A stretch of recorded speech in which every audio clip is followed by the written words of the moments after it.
On to race number 2. Class 4 for the second event. 1,800 metres, the trip as well for race number 2, headed by Bring It On, who's a distance winner. This is on the all-weather as well. Distance winner on the turf. This is his second start on the dirt. Remarkable runner-up on his last 2 starts. Kingsman back on the all-weather. He's been placed on his placed 4th last time out over this trip behind Happy Rocky. Tennessee Boss makes his all-weather debut. Holy Unicorn. He's 4 out of 5 this season. He comes here on a hat-trick. Matthew Chadwick from Barrier 10, and down to the Joy of Giving.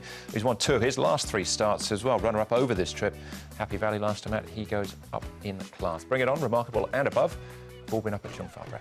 Yes, and Holy Unicorn, the one horse in this race that's trialled since his last race start, and potentially he is the leader.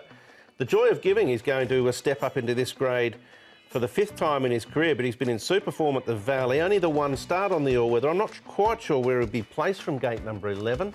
The map has him outside the speed. Remarkable is the first one we'll look at. He's been up in Chung Fa. Here he is. He's galloping on the turf, which is, we know his wins and that have been on the all-weather. But he goes nicely enough. He's run second at his last 2 starts, so he has found a bit of form. Sylvester de Souza will take them out, and he's going nicely. I thought Unfolding works well on the surface. He's only had the 3 starts. He's been placed once by Fastnet Rock. This one, you can see him just running away from his partner horse there, and he goes nicely, so it's not a bad piece of work from Unfolding. And the other one, Holy Unicorn, just working with Trenderful, was the last start winner. But Holy Unicorn, he's the one on the far side of the white saddlecloth. He's under a good hold there as he comes down, and he's a horse who's found some rude form this season. All right, well, let's start off with Remarkable. He's been running up on his last 2. We're going back 2 starts, though, for him, because this race included Kingsman and Lotus Breeze. Last season, he looked a horse that could probably get into 3 and be quite competitive there. Remarkable. He did get into Class 3, but he wasn't good enough to win a race there, and now he's been back in this grade for quite some time, and he just keeps running his race. He doesn't sort of suggest he's close to going back into 3.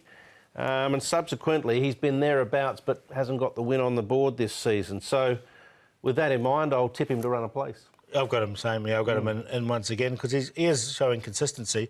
I just wonder if the big weight's anchoring him a little bit. Possibly, yeah. All right, that was good fit winning that race. We can see Holy Unicorn Unfolding here, 1st and 3rd. Good fit running 2nd, so you've got a form line there. Yeah, and I like both these 2 horses. I've got them both in, Holy Unicorn and Unfolding. Like that piece of work from Unfolding, so he's definitely a horse that likes the surface. He's only had the 7 starts, so he's had limited starts here on it. And Unicorn's been, as we mentioned, Holy Unicorn even. He's been in great form this season, and he's been very consistent. Yeah, he's been a revelation for Jimmy Ting's stable. And the other one, Unfolding, that run there was a good one. And there's been some excuses at his next 2. Tough trip, blinkers on. I don't think that really worked for him last start. So Paul's track work is a positive. All right, OK, one more to have a look at, and that's the Joy of Giving. He's only had 1 start on the all-weather in the past. This is it over the trip at Happy Valley. Goes up in class, though, as well. I'm not sure what to do with him. When in doubt, leave them out. That's generally my motto, but I wouldn't be surprised with all this weight off his back. And he's just been in super form this season. 9 starts, 2 wins, 5 minors for a Class 5. They don't get much better form than that in that grade. I just don't... We saw the map. They had him outside the lead, but, you know, look... I'm not sure, so I'm going to leave him out, but I wouldn't be surprised if he was good enough to be in the frame. Yeah, Class 5 turf for me, for him, so I've left him out too, Brett. All right, so who is in top 4 here, Paul? Well, I've got one we haven't talked about, a horse called Tennessee Boss. He's, by So You Think, he's stepping up to 1,800 metres for the first time. Obviously, the So You Thinks are stayers, and he's also having his first start on the all-weather from a low draw. 14 to 1, I'll make him the long shot. I think he can run a really good race. Holy Unicorn's been in great form. Remarkable's been consistent, and I've highlighted Unfolding. So 5, 8, 2, 3. Happy to go 5 each way at that price. Yeah, I wanted to shop for a bit of value as well. I'm not sure what type of track we're going to end up with, but I think Kingsman ran an OK race behind Happy Rocky last start.